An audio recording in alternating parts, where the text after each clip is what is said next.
আপনারা দেখছেন education channel শিখন যাত্রা। আজকে আমরা আলোচনা করব ইংলিশ গ্রামার পর্যায়ের টেন্সে আজ present perfect tense. Present perfect tense কিভাবে করবে, কিভাবে বুঝবে, খুব মন দিয়ে ক্লাসটা শোনো, তাহলে তোমরা সবাই করতে পারবে। প্রথমে দেখবে ক্রিয়ার শেষে আছি, আছো, আছে, আছে কিনা। যেমন ধরো, আমি বিদ্যালয়ে গিয়াছি, আমি বিদ্যালয়ে গিয়াছি।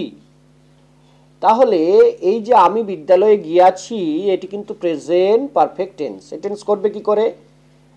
এই টেন্স করার নিয়ম হচ্ছে বিভার্ব হিসাবে হ্যাভ, হ্যাজ এবং ভার্বের পাস্ট পার্টিসিপল রূপ হয়।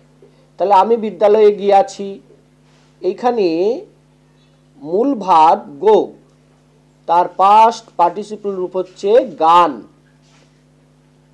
এই প্রেজেন্ট, পাস্ট আর পাস্ট পার্টিসিপল ফর্মগুলি তোমরা মুখস্থ করবে। যেমন কিছু আমি বলছি, গো ওয়েন্ট গান, ডু ডিড ডান, এই ধরনের।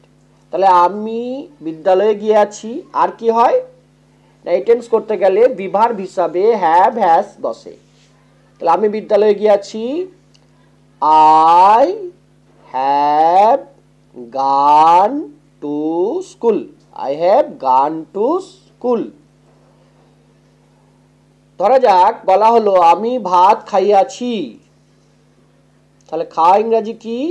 ইট, ই এ টি, ইট। ইটের পাস্ট পার্টিসিপল ফর্ম কি? ইট, এট, ইটেন।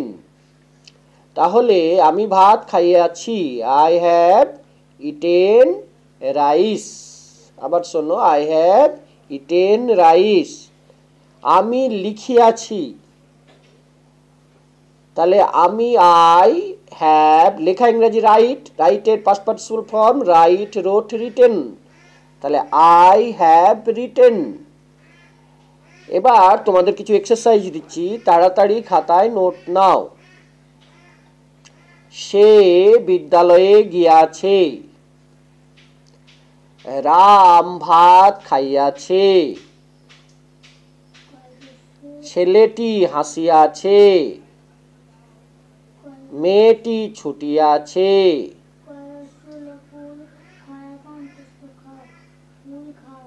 তারা ভাত খাইয়াছে,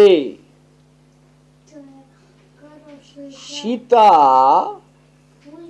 করিয়াছে।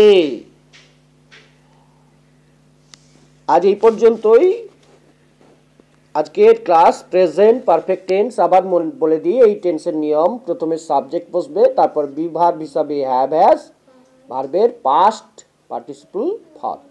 এই হচ্ছে নিয়ম। সবাই ভালো থেকো, আনন্দে থেকো। জয় রামকৃষ্ণ।